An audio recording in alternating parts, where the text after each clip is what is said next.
I always like to say we can't assume the viewer knows a single thing. Somewhere right now, a stranger just flipped on a screen in a hotel room, half asleep, and the next words they hear have to grab them by the throat and never let go. So every day we start the same way. Missing teenager Brittney, which still hasn't been found. Some whisper her uncle did it. Others say Wendy because Brittney was about to talk. All of it is speculation. None of it can be proved. Yet the questions keep swirling like smoke that won't clear. Some people look at the Wood family and see only victims. Others see only monsters. The media made sure that, repeating the name over and over until the whole family became one dark stain on the map of Alabama. What hurt me most is that I was a careful young mother. I never hired strangers from a newspaper. I trusted family. Looking back, I realized they probably would have been safer in a crack house. Investigators later said this was the largest incestuous family sex abuse case in Alabama history at the time. Just when you think you understand the shape of the horror, a new twist appears and the ground opens under your feet. You fall straight down the rabbit hole.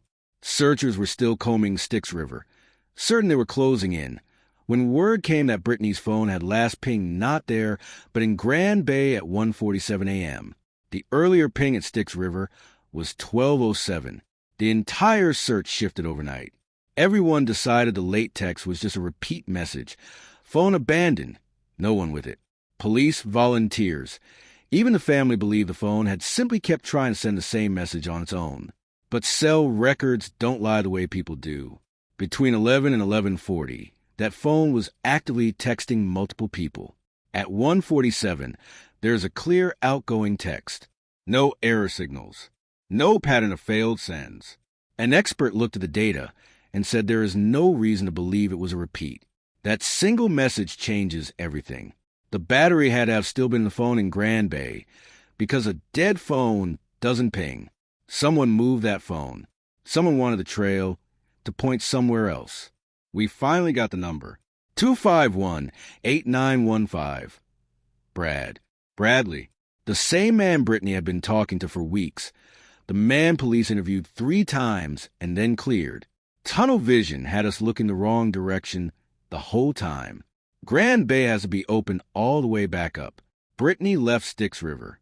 The last voice call that didn't go to voicemail was at 11:29. Then a string of incoming calls from the same number, one of them labeled Andy, a man who lived in Grand Bay and had no known connection to Donnie or Wendy.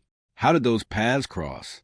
At the end of March 2012, Randall Scott Wood walked into the Baldwin County Sheriff's Office and reported that his sister's husband, Donald Donnie Holland, was sexually abusing his own daughter.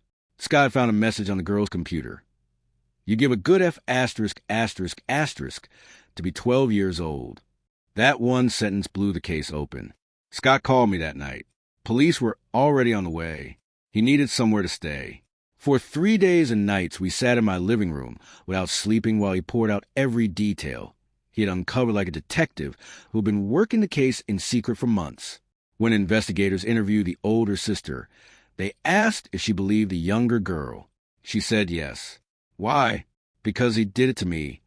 After Donnie Holland killed himself, the arrest began. His son, Wendy, Mindy, Dustin, friends, neighbors, Brittney's own brother Derek.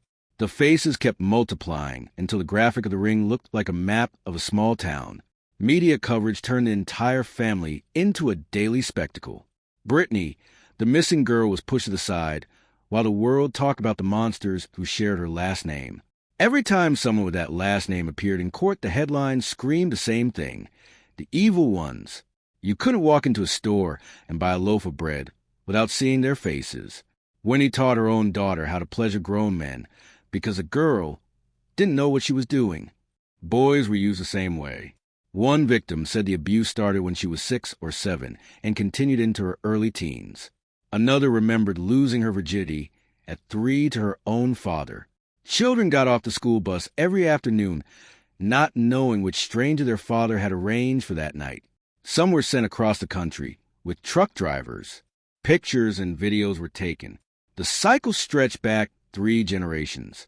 One relative tracked the physical and sexual abuse through grandmother, mother, and children like a disease that refused to die.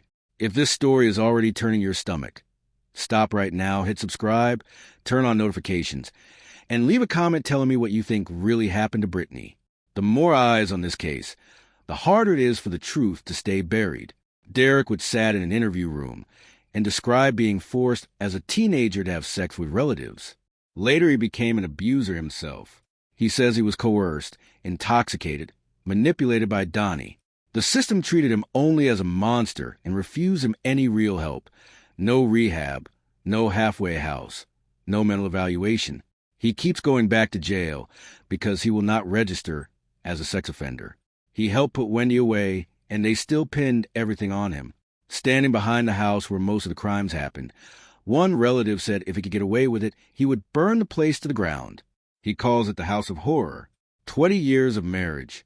20 years of children walking through those doors with no idea what waited for them. Letters from prison still arrive. Wendy writes that she has no idea where Brittney is and asks for forgiveness.